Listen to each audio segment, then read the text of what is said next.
Oh, I hear the screaming of each ne'er-do-well. Andy's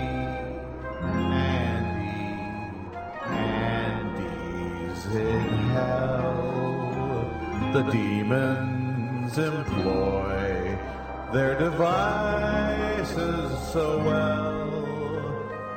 Andy's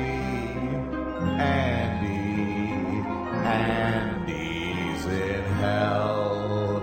Does the devil feel what I feel when he comes near? I soil myself audibly. You'd think that he could hear. I got what I deserved, as one might tell. Andy's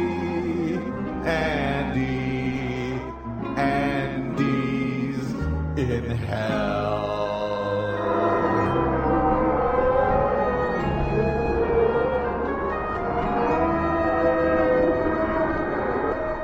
Lucifer, Beelzebub, you know it well.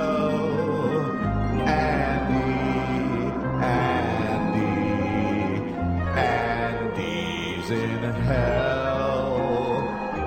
The stench of the sulfurs, a menacing smell. Andy's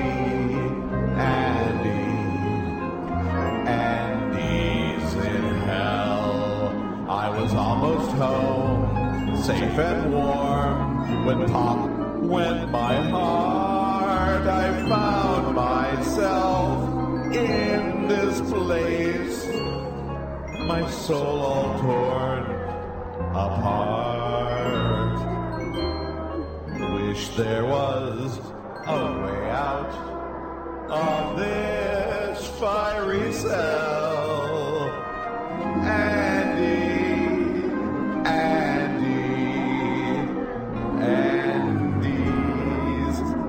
in hell.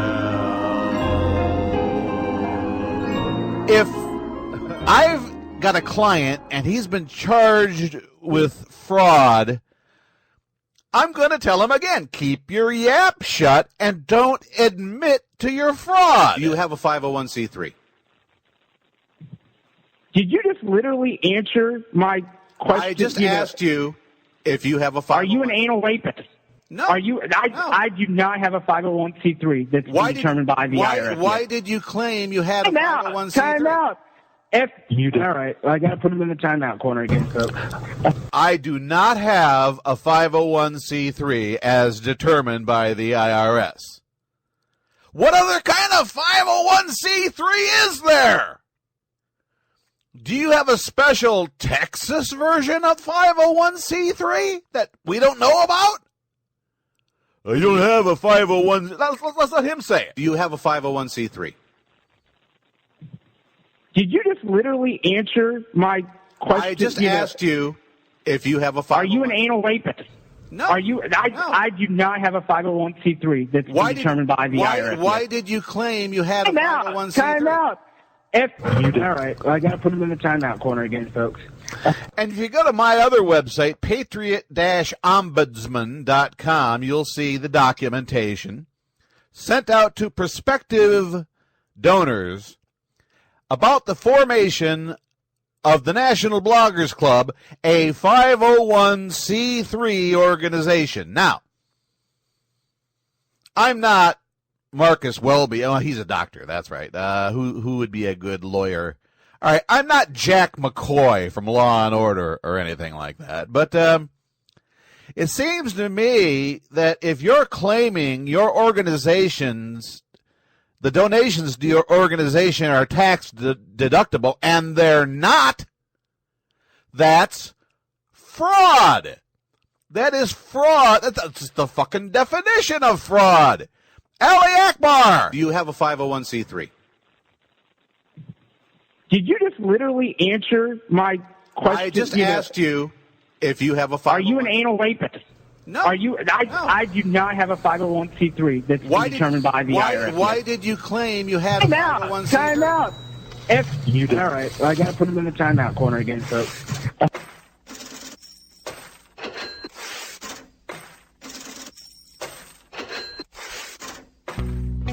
Well, let's see what they have on the headlines at Breitbart.com today. Here's the lead story. Democrats, quote, confident, close quote, they have the votes to bring gun control bill to Senate. And then there's a picture of a big old steamroller running over a bunch of guns. That's what'll happen, you know. Breitbarts! Stay away. You think you all will be real writers any day. Breitbarts! What a pain. Telling lies takes no ethics and little brain. Good stint, name and print, right-wing daydream makes all of the rich wing nuts cream.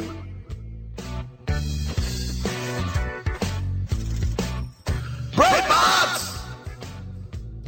Brain attack.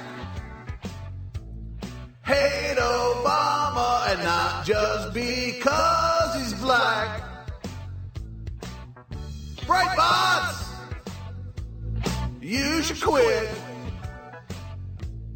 Don't give me that right-wing nut bullshit. You're in the wing nut line machine. No one ever trusts, not since your leader bit the dust. Well, that's a harsh way of looking at it. But let's see what else is on the pages of Breitbart.com today. Well, here's a story about... Oh, and it's an exclusive. Palin advisors. Unconscionable mainstream press exploited Thatcher's death for smears. You see, Sarah Palin tied herself to Margaret Thatcher, who wouldn't piss on her if she was on fire. This is written by Tony Lee. He says, mainstream media publications immediately exploited the passing of former British Prime Minister Margaret Thatcher on Monday to again advance their political agendas by falsely smearing former Alaska governor and Republican vice presidential candidate Sarah Palin.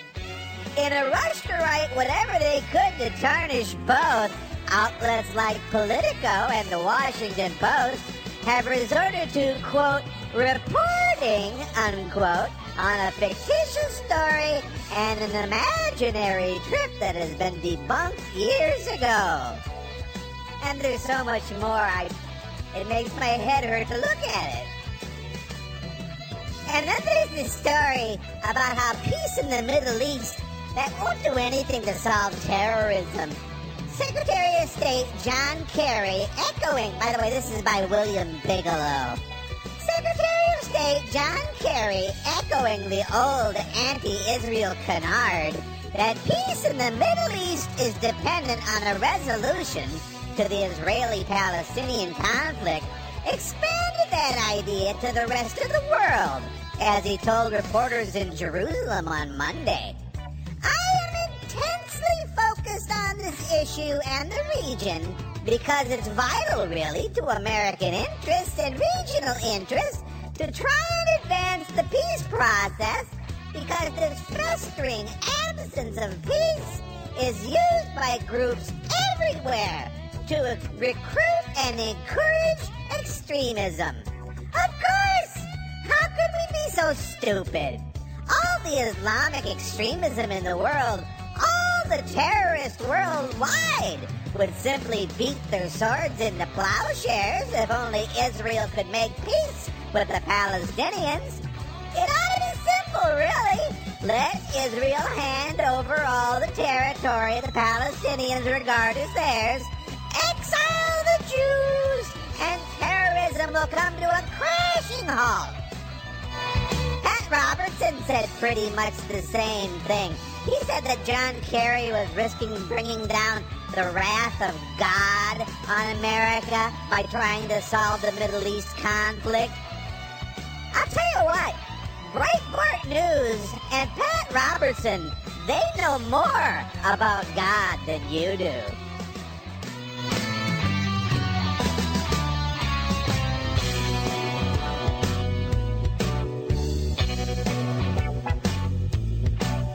Breitbarts!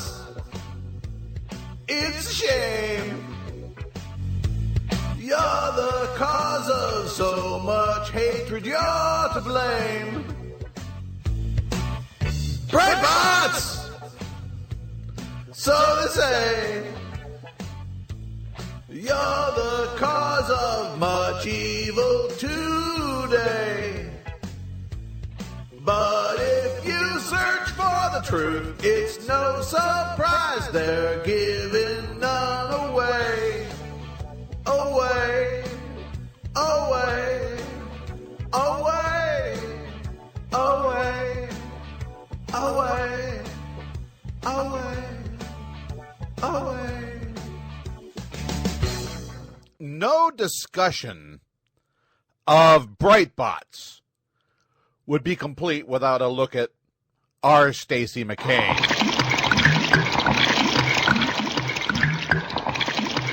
He does enjoy a drink from time to time. R. Stacey McCain is Ali Akbar's employee.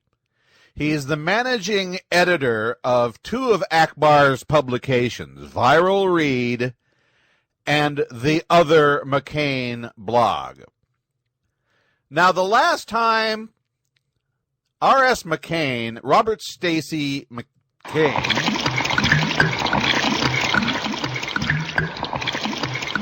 actually covered a news story was back when he was with the Washington Times, before he quit in a hissy fit.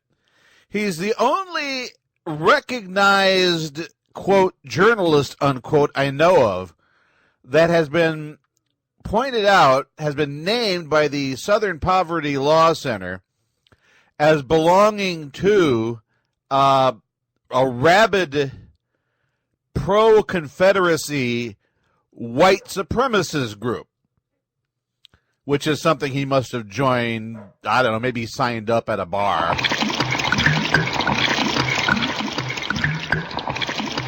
But since working for Akbar, McCain has been entirely wrapped up in defaming Brett Kimberlin, in defaming me, in defaming anybody who has a kind thing to say about Brett Kimberlin or who holds journalism and its ethics to a high standard.